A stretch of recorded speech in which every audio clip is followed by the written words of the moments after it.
Vous aurez compris à travers nos amendements que nous ne partageons pas la philosophie de votre délibération.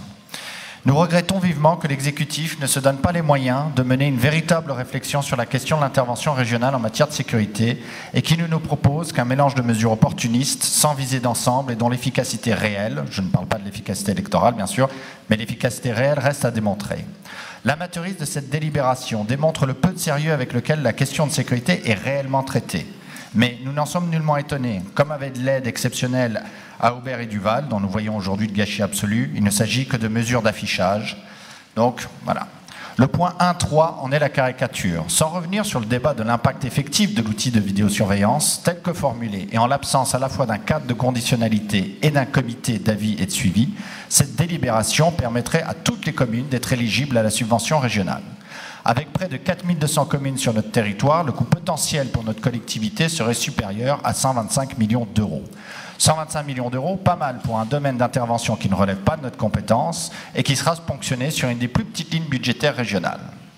Vos amis maires apprécieront, j'en suis sûr, ce petit coup de pouce opportuniste. Les associations, qui dans leur immense majorité ont vu leurs subventions baisser, beaucoup moins. Et puisque vous avez apparemment 125 millions d'euros en surplus, je vous proposerai plutôt de les affecter aux structures et associations qui œuvrent, par exemple, pour l'accueil des demandeurs d'asile, ou pour aider les demandeurs d'emploi, ou les personnes en situation de handicap, notre jeunesse et j'en passe.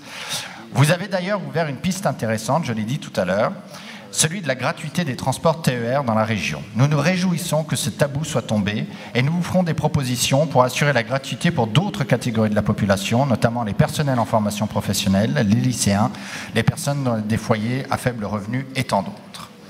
Car là encore, sur votre proposition d'accorder la gratuité aux forces de sécurité intérieure, votre délibération est d'une indigence manifeste. Je ne reviens pas sur le caractère opportuniste d'une mesure dont la pertinence est loin d'être prouvée.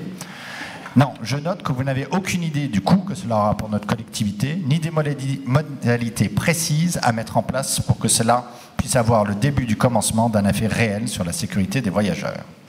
Vous l'aurez compris, notre scepticisme, et c'est là un euphémisme, ne nous permet pas d'envisager sérieusement d'approuver votre coup de com'.